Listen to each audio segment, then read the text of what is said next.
Ceci est un livre audio autogénéré par Google. Collection. Point de vue. Collection dirigée par Denis Prienne. Dernière parution. Germinal Jevan, au nom de la République forte. Côte d'Ivoire. Essai politique pour une hégémonie régionale, 2020. Chanda TONME. Les nationalistes africains à l'épreuve. Stratégie et tactique pour le pouvoir, 2020. André Mebeng, Tribalisme, idéologie et jeux politiques au Cameroun de 1951 à 2018-2019. Chanda TONME, Journal d'un citoyen ordinaire dans une république extraordinaire. Mémoire du temps présent 2019. Raoul NKUITCHOUNKOUATCHET, Le Cameroun contre sa diaspora 2019. Rameau d'Olivier KODIO Dire le Tchad, Réflexion sur un pays embourbé 2019. Stéphane B. Anguélé-Guélé, Gouverner l'urgence politique camerounaise 2019. Solé SURUNGBA Clotaire, République centrafricaine, la parenthèse Séléka. Chronique d'une coalition d'obédience musulmane au pouvoir, 2019. TOMPTETOM Enoch. Comprendre la violence en République centrafricaine 2019. Chanda TONME. Femmes, maternité et préjudices sociétaux. Anthropologie des souffrances féminines. Segment d'autobiographie 2018. Clotaire Solé SURUNGBA, La centrafricanité, antidote à la crise 2018. Jean-Claire Matondo Congo. Toujours les mêmes 2018. Chanda TONME. SINDJOUNPOKAM, Thomas. TCHATCHOUA et Anselme NZOKO. L'Université des montagnes poursuit son chemin, 2018. Chanda TONME. L'obsession du complot Bamileke. Ma rencontre avec Jean Fauchivet. Mémoire des années de Braise au Cameroun. Fragment d'autobiographie politique, 2018. Dédicace. À ma mère qui m'a appris dès l'aube de ma vie, l'amour de la liberté. Que je choisisse toujours de mener une vie libre qu'une vie feinte. À mes deux féales Prisca et Pascal. À Martine Fernandez, Sandrine, Jeanne Covello, Naomi Patrick, Jérémy Comenan, Arnaud Akichi, Nico Salsa, Alain Bouamba, Osni Diallo, Mamoudou Sall. À toutes les personnes que Dieu a mises sur mon chemin, et qui m'ont permis de me tenir debout. Contexte. Discours adressé à l'épouse d'un candidat à la présidentielle anticipée d'août 2009, par un jeune Gabonais postulant alors au doctorat de sciences économiques à l'université de Nice. Il l'a rédigé pendant son séjour à Lyon, chez un ami. Le texte a été étoffé depuis lors, mais garde sa force, son authenticité. C'est un cri venu des profondeurs de l'âme qui appelle les Gabonais et tout peuple opprimé à se révolter d'abord contre lui-même, puis contre son oppresseur pour recouvrer sa liberté. Ce texte poignant a une valeur prophétique indéniable, avec une portée universelle et toujours d'actualité. Ainsi dans l'esprit de l'auteur, le printemps arabe survenu 2 ans après la rédaction de cette lettre et l'insurrection du peuple burkinabé qui a conduit à l'éviction du dictateur Compaoré, corrobore le caractère prophétique et l'universalité de son message. À travers le cas gabonais, il veut attirer l'attention de l'opinion mondiale sur l'ampleur de la corruption de la nature humaine, les méfaits et la dangerosité des régimes autocratiques, et sur la complicité de la communauté internationale, aveuglée par la défense des seuls intérêts des grandes puissances. Toutefois, il affirme qu'une société nouvelle est possible. Elle prendrait naissance à partir d'une révolution, ou d'un cataclysme inédit qui changerait en profondeur la nature humaine.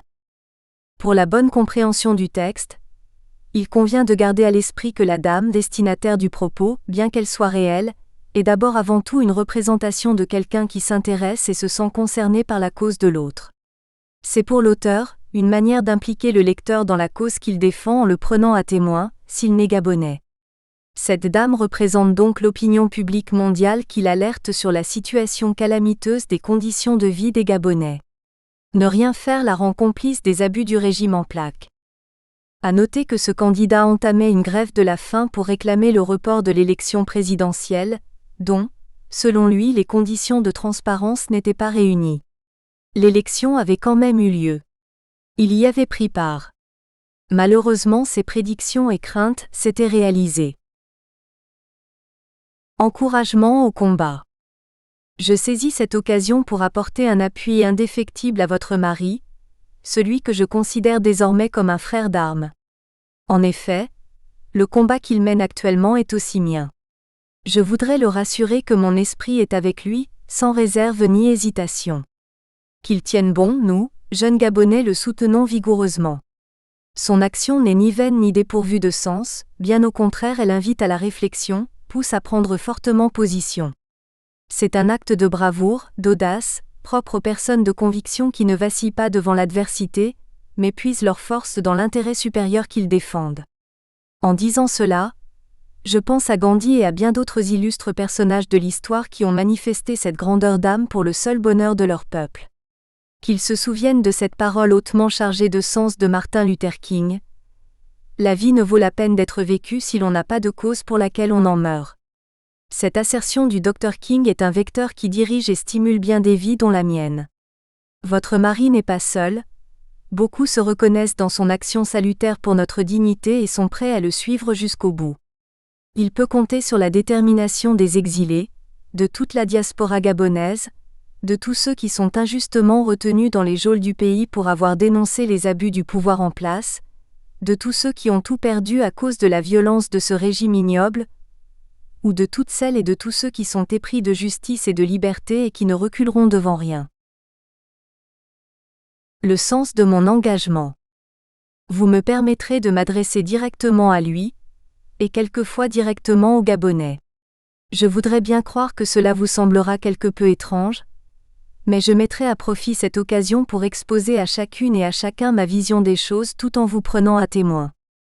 Frère, tu montres le chemin à suivre à tout un peuple, en employant des méthodes qui ont fait leur preuve à travers le temps et l'espace. Les victoires engrangées sont aujourd'hui des labels de considération très enviés. Je t'exhorte donc à poursuivre la bataille faisant fi de toute pression, d'où qu'elle vienne. Leurs méthodes d'intimidation sont obsolètes, nulles et sans effet devant l'homme intègre, acharné, dévoré par le désir de rendre justice. Comme jadis le chantaient les Espagnols, un peuple uni jamais sera vaincu, la victoire est à notre portée, tiens bon. La jeunesse gabonaise te regarde avec l'espoir d'avoir trouvé en toi un leader déterminé qui ne les décevra pas mais qui les conduira jusqu'à la terre promise. La pleine jouissance de leurs droits au premier rang desquels la liberté, le plus grand des biens. J'aurais aimé me trouver actuellement au Gabon, à tes côtés pour mener ensemble, jusqu'au bout la lutte pour la délivrance du peuple gabonais, accablé, meurtri par Bongo et son système. Toutefois, j'ose espérer que mes encouragements contribueront à te fortifier et à t'aider à garder le moral haut. Tu en auras besoin car le camp adverse se mobilisera comme un taureau pris au piège. Ils se défendront avec rage jusqu'à la dernière goutte de sang, jusqu'à perdre raison. Ils croient réellement que le Gabon est un legs patrimonial, et ne laisseront personne le leur prendre aussi facilement sans guerroyer, d'autant qu'ils disposent encore de grands atouts pour pouvoir se maintenir au trône. Mais pense au jeune David qui a terrassé avec une arme rudimentaire l'immense Goliath paré pour le combat. Tu es tout aussi courageux, et obtiendras le même résultat. Nous le devons à ces innocents qui sont matraqués au quotidien par ce pouvoir inique. Nous le devons à ces hommes et ces femmes qui ont donné leur vie pour avoir osé revendiquer des meilleures conditions de travail, Martine Oulabou dans les années 90, à ces leaders politiques torturés pendant des années, Maître Louis Agonje Okawe dans les années 80, ou assassiné, Joseph Redjambé après la conférence nationale. Nous le devons à ceux qui sont tombés, et ceux qui tomberont pour avoir réclamé le respect de leur droit de vote. Nous le devons à ces centaines de milliers de jeunes désœuvrés, sans emploi ni domicile fixe qui bagnodent dans les rues comme des chiens errants. Nous le devons à ces jeunes qui ont des idées, mais ne peuvent pas les mettre en œuvre faute de financement. Nous le devons à ces milliers de jeunes mères célibataires, déscolarisées qui ne savent par quel miracle elles trouveront les moyens de payer ne serait-ce qu'une boîte de lait, pour nourrir leur nouveau-né. Nous le devons à ces pères et mères qui lisent au quotidien le désespoir sur les yeux de leurs enfants, au devenir incertain. Nous le devons à ces retraités qui ne savent plus à quel saint se vouer pour percevoir leur pension méritée. Nous le devons à ces enfants qui naissent aujourd'hui, alors que leur avenir est déjà hypothéqué. Nous le devons à ces pauvres gens qui vivent dans des habitations insalubres, tôle en bas, tôle en haut. Nous le devons à ceux et celles qui sont courbés par les maladies, et qui n'ont pas les moyens d'aller se faire soigner en Europe comme le font sans vergogne les dirigeants du pays. Nous le devons à ces villageoises et villageois qui n'ont ni eau potable ni électricité, qui vivent encore comme au Moyen-Âge alors que nous sommes bien au XXIe siècle. Nous le devons à ces pauvres gens qui se couchent le soir, sans savoir s'ils auront de quoi se nourrir le lendemain. Nous le devons à toutes celles et tous ceux qui ont perdu tout espoir de meilleures conditions de travail et d'apprentissage, ou simplement qui ont perdu l'espoir d'une vie meilleure. Nous devons lutter, même s'il n'y a qu'une seule personne qui subit les affres de ce pouvoir tyrannique. Nous nous le devons à nous-mêmes pour avoir eu la chance d'être éclairés par les lumières du savoir afin de guider le peuple. Tel est, frères, le sens de notre combat, le sens de notre résistance. La résistance des combattants de la justice, la résistance des personnes qui croient encore qu'un peuple soumis à la brutalité physique et morale d'un pouvoir illégitime et despotique, doit se soulever et lutter pour retrouver sa dignité. C'est pourquoi, frères, je m'engage. Le Gabonais, passif et corrompu. Cependant, permettez-moi de prendre le temps de vous instruire sur la nature de l'homme gabonais et l'état de la société dans laquelle il évolue. Je vous avoue par ailleurs que la rédaction de ce texte servira d'exutoire à ma colère qui, peut-être, exprime une certaine impuissance, une frustration face au drame que vit le peuple gabonais. Mon propos vous paraîtra peut-être surprenant voire contradictoire au regard de ce qui précède, mais vous vous accorderez avec moi sur un très grand nombre de points qui seront mis en exergue dans ce qui suit. D'abord, j'admets sans fioriture qu'il m'est parfois arrivé de me sentir déçu et profondément triste par le comportement du Gabonais. Il est notoirement passif, voire je dirais même, tétanisé par la peur de perdre un apparent confort et une sécurité illusoire que lui promet le prince. Il laisse ce régime lui prendre tout sans lever le moindre doigt. On lui vole ce qui lui revient de droit, il ne dit rien. On l'étouffe, il ne crie pas. On le frappe, il ne rend pas. Pire, il se rend complice de son propre malheur lorsqu'il accepte les miettes de pain qu'on lui donne. Et quand quelques courageux se lèvent pour défendre les droits de tous, ils sont accueillis par l'indifférence générale. Cette indolence coupable du Gabonais donne l'impression d'encourager le prince qui se croit être l'auteur de l'harmonie sociale et la paix civile qui règne en apparence dans le pays. La paix devient alors un argument de marketing politique, un thème privilégié de campagne électorale dont les dés sont pipés d'avance. L'apparente stabilité du pays est par ailleurs vendue à la communauté internationale comme un gage de prospérité économique. Rassurée, celle-ci, ignorant consciemment l'appel au secours du peuple, se range aux côtés du prince, qui pense-t-elle garantira le mieux ses intérêts. Autrement dit, et j'y reviendrai tout au long de ce discours, les Occidentaux ne se préoccupent ni du sort du peuple, ni de la divulgation des valeurs démocratiques, leurs propres valeurs, pourtant si chèrement défendues lors des 2 grandes guerres mondiales et auxquelles les peuples d'Afrique ont payé un lourd tribut. Ils ne sont concernés que par leurs seuls intérêts. À ce propos, Charles de Gaulle avait affirmé qu'entre États il n'y a pas d'amitié, il n'y a que des intérêts. Horrible vérité pour ces pauvres Africains qui croient naïvement avoir des amis en Occident. Cette proclamation était pourtant censée les amener à la prise de conscience, mais rien n'est fait. Ils s'accrochent à cette idée rassurante de grands frères ou du moins de grandes sœurs en ce qui concerne la France voire de mère patrie. Le général ajouta que l'Afrique avait besoin non pas d'institutions fortes, mais des hommes forts.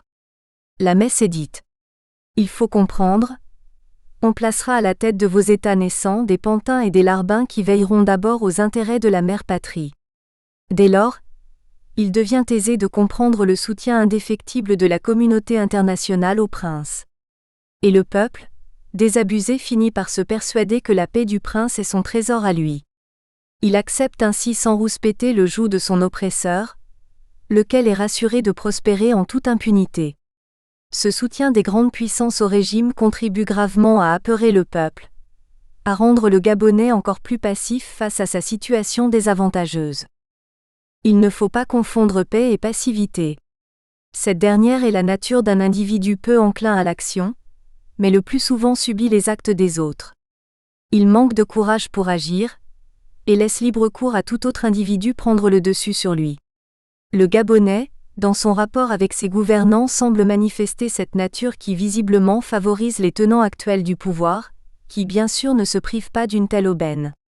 Ces derniers feignent alors d'ignorer que la paix qu'ils proclament procède de l'état de nature du Gabonais, et ne signifie aucunement l'absence de conflit armé.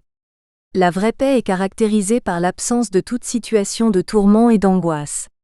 Elle rime mal avec tout mauvais traitement physique ou moral. Elle exclut toute oppression et toute privation imposée à autrui. La paix relève de l'état psychologique des individus, état influencé par la situation sociale et économique de chacun. C'est un état de conflit interne qui est causé et nourri par les situations extérieures.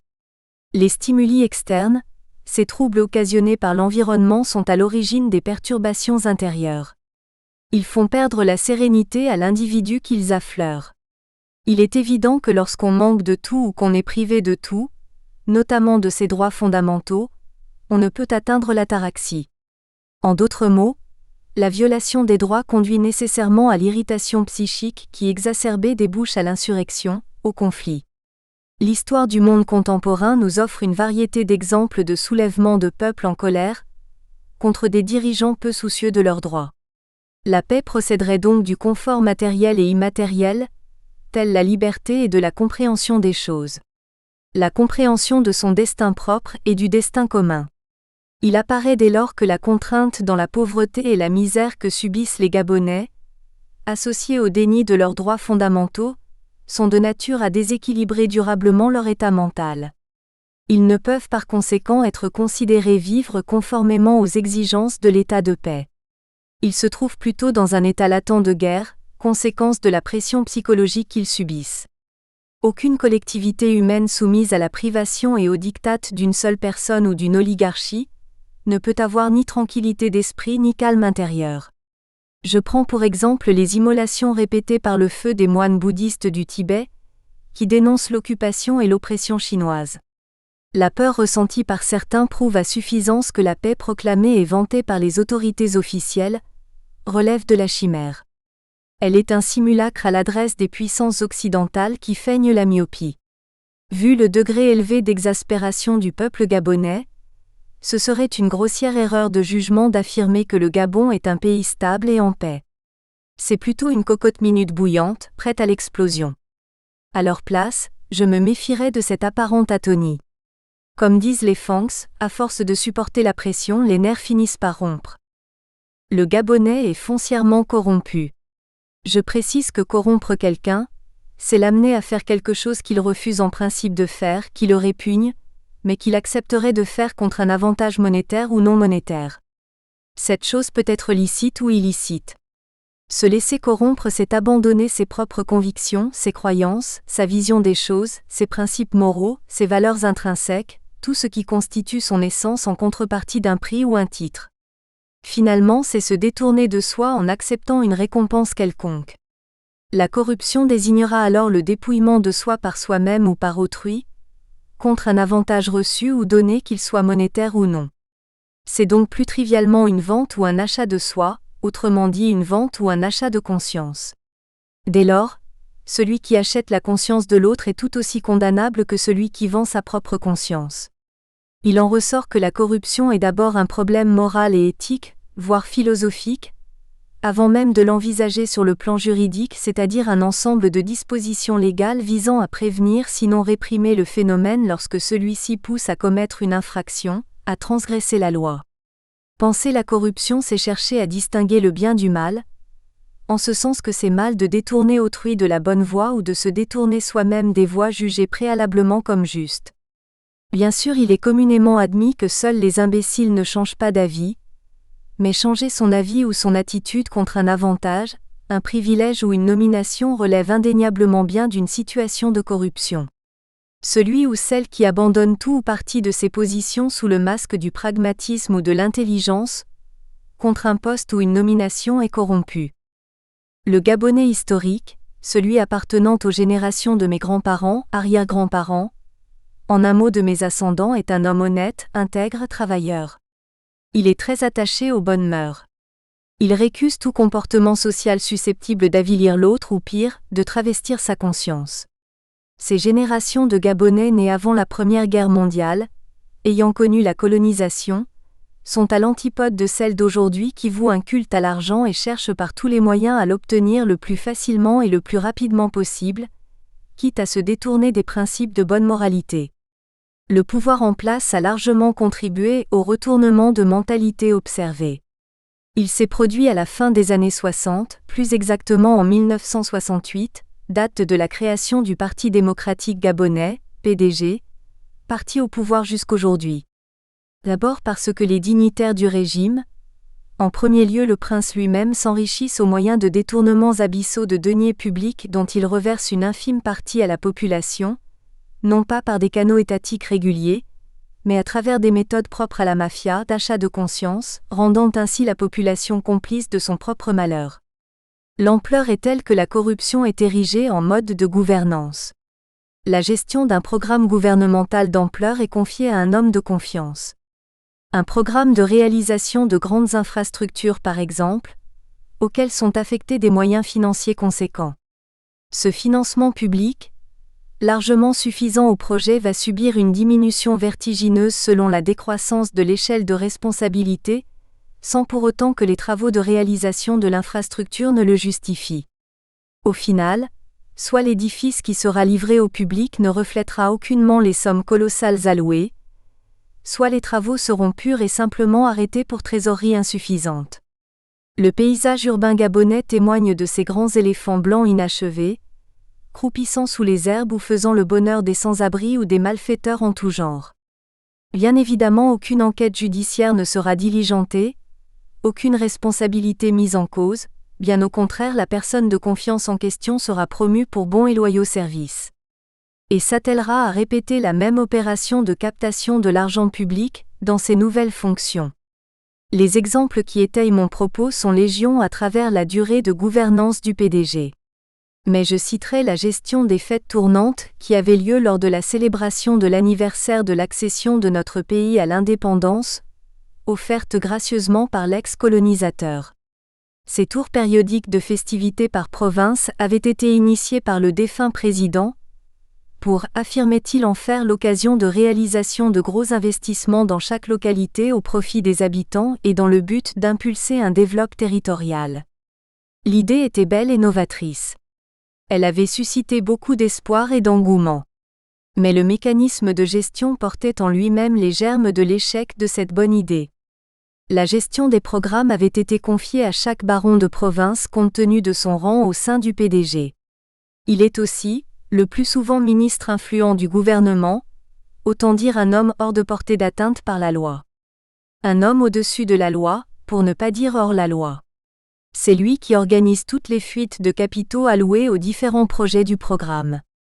Il met en place un plan de faible ingéniosité, un circuit sombre et ténébreux pour faire suivre les financements des investissements octroyés par l'État. Un blanchiment d'argent inversé. Les valises de billets de banque changent subitement d'itinéraire à l'occasion d'un court-circuit et se retrouvent en lieu sûr, mais obscur.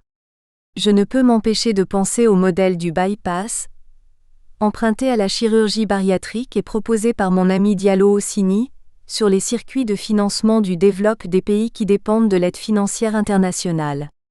L'objectif à terme est de permettre aux populations de retrouver leur autonomie financière, à travers la création de petites entreprises. Ce modèle économique est utilisé au Gabon de manière grossière, pour détourner les financements publics des infrastructures au profit de l'enrichissement personnel des dirigeants du régime Bongo PDG. La modification du circuit financier se solde toujours par un succès, la population désenchante, le responsable politique et ses subalternes se réjouissent, les comptes de la famille présidentielle s'étouffent, la justice s'efface. Vous commencez à comprendre pourquoi, malgré tous les trésors du Gabon, ce pays manque cruellement d'hôpitaux et de médicaments pour soigner sa population. Pourquoi le système éducatif est aussi médiocre, par manque de structures appropriées. Pourquoi le réseau routier est aussi insignifiant et mal entretenu. Pourquoi l'habitat social est inexistant. Pourquoi tout le pays n'est pas électrifié. Pourquoi les habitants de zones rurales n'ont pas d'accès à l'eau potable. Pourquoi les programmes sociaux ne voient jamais le jour. Pourquoi un si petit nombre est aussi riche et un si grand nombre de Gabonais aussi pauvres? La corruption est moralement répréhensible. Elle n'élève pas l'être humain, elle le dépossède de sa dignité en cautérisant sa conscience. Celui-ci devient vulnérable, capable des pires bassesses. Il entraîne inéluctablement la société à laquelle il appartient vers le déclin. Le moteur de la corruption, c'est la cupidité, l'amour de l'argent. En effet, Boileau dénonçait déjà ce mal en ces termes: l'argent en honnête homme érige un scélérat. Au Gabon, l'argent est le facilitateur par excellence de tout type de relation. Peu importe qui vous êtes et quel que soit ce que vous convoitez, si vous avez l'argent, vous l'obtenez. Il aide à contourner les règles et procédures. Il permet de sauter les étapes, d'obtenir toutes sortes de faveurs. Il modifie les comportements et souille la pensée. Il obscurcit l'intelligence, dérègle la raison. Comme la musique, il semble adoucir les mœurs. Comme l'amour, il rend aveugle. Il atténue même les effets de la loi, parfois la rend simplement caduque, inopérante. Son abondance fait perdre le sens des réalités, et sa rareté aiguise toutes les convoitises et affole toutes les envies jusqu'à la jalousie extrême. Pour le posséder, on est prêt à toutes les compromissions et toutes les soumissions. Pour l'accumuler, on est disposé à commettre toutes sortes d'abjections et d'abominations. Il fait tourner le dos à la morale. Il est source de tensions sociales. Il provoque des guerres. Mais son pouvoir d'attraction est tel que nul ne peut le résister. Tous sont frénétiquement à sa recherche au long de l'existence, sans jamais se lasser. Les jeunes y consacrent toute leur force et les vieux toute leur expérience cumulée. Les enfants apprennent à le désirer, comme ils désirent être avec leurs parents. Dans cette société, l'argent est au centre de tout. Au centre des relations hommes-femmes, au centre de la vie dans le foyer, au centre de la vie religieuse, au centre de la vie interprofessionnelle, au centre de n'importe quelle interaction individuelle et sociale. L'argent y est omnipotent et omniprésent. Celui qui le possède abondamment sans équivalence ailleurs, a droit à tout. Tout lui appartient. Il écrase tout le monde.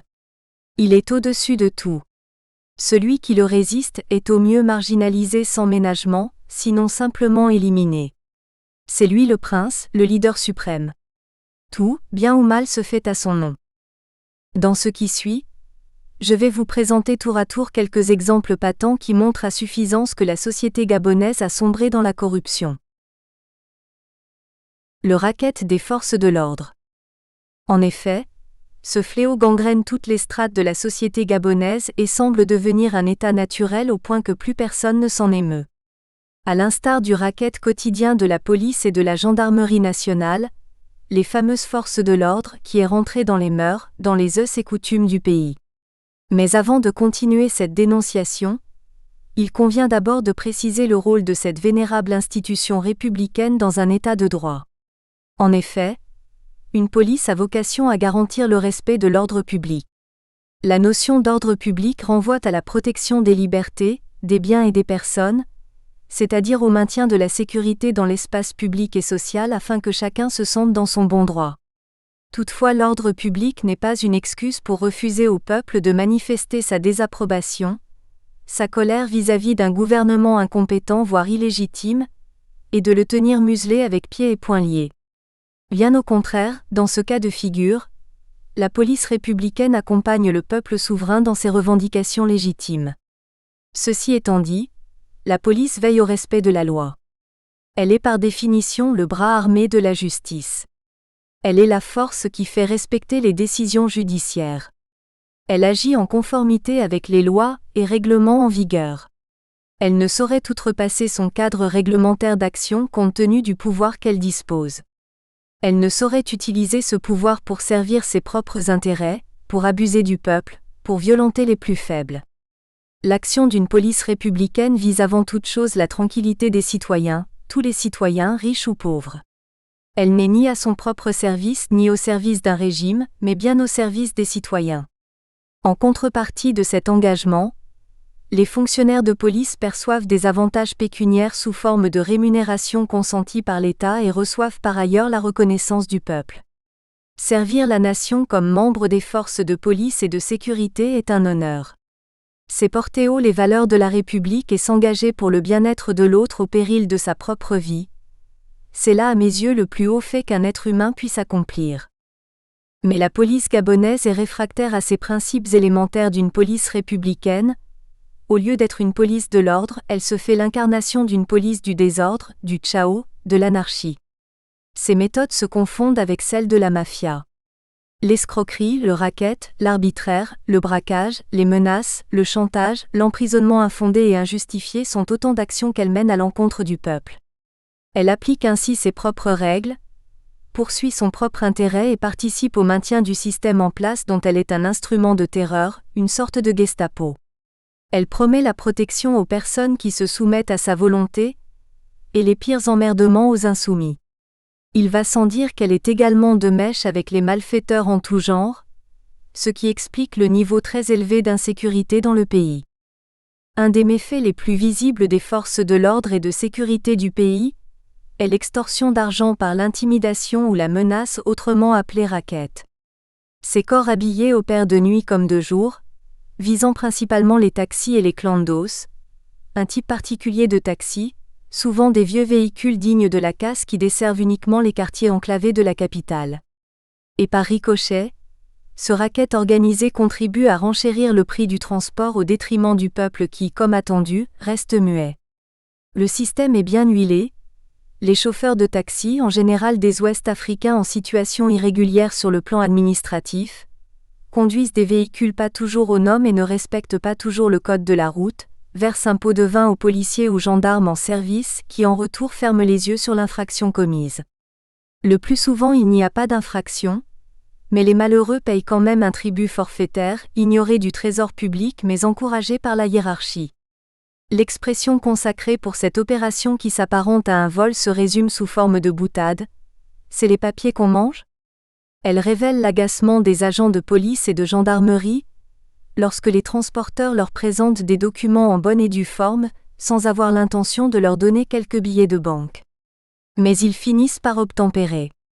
La scène est bien connue de tous les Gabonais. Les policiers ou gendarmes prennent possession d'une rue, un carrefour ou un rond-point bien fréquenté. Ils arrêtent uniquement les taxis, taxibus et les clandos. Laissant ses passagers, le conducteur descend de la voiture avec ses papiers d'identité et les papiers afférents au véhicule en main, se dirige vers le chef de la brigade qui l'attend derrière leur fourgonnette, lui remet un billet ou quelques billets de banque, reprend le volant du véhicule et poursuit sa route comme si tout était normal. Cette opération frauduleuse peut prendre relativement du temps lors des heures de pointe, compte tenu du nombre élevé de voitures à contrôler. Ou lorsque les brigadiers se montrent goulus. Ils cherchent le moindre petit défaut sur la voiture pour réclamer encore plus d'argent. Une négociation s'engage alors. Les pseudo-hommes de loi, confisquant les papiers du transporteur sans lesquels il ne peut continuer à travailler, renchérissent et ce dernier propose un montant moins élevé jusqu'à l'atteinte du prix d'équilibre. Mais dans ce marchandage, le pauvre transporteur est toujours perdant car il doit maintenant faire des heures supplémentaires afin de parvenir à la somme exigée par son propriétaire. Mais le plus souvent, les taximens récupèrent sur les clients les sommes volées par la police. Ils augmentent soudainement leurs tarifs qui passent du simple au double. Je rappelle qu'il ne s'agit pas de taxi avec des compteurs comme on peut le voir ailleurs.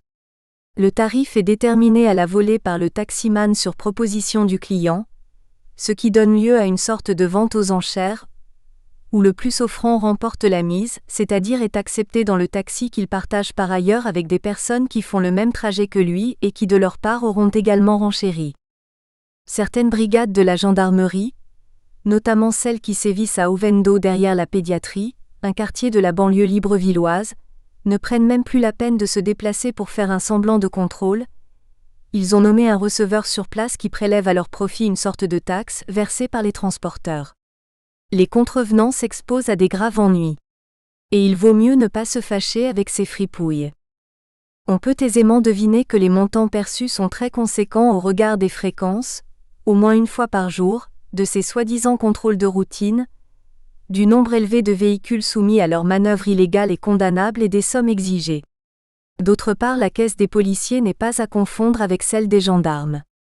Chaque force de sécurité s'emploie à prélever sa propre taxe, et pire chaque unité la sienne. les postes de contrôle des uns se trouvant à quelques encablures de ceux des autres. Disons-le clairement, ils en mettent bien plein dans les poches. Parfois, ils poussent le vice encore plus loin. Dans les commissariats, les policiers ne se privent pas d'exiger des sommes importantes aux personnes qui ont été victimes de vol ou braquage, et qui y sont convoquées pour venir récupérer les objets retrouvés miraculeusement par leurs soins. Ils monnaient librement ce service rendu comme si ce dernier n'avait pas déjà été pris en charge par la communauté nationale, à travers les salaires qu'ils perçoivent. Ils le font comme s'ils étaient une simple agence de sécurité privée, qui met à profit son savoir-faire.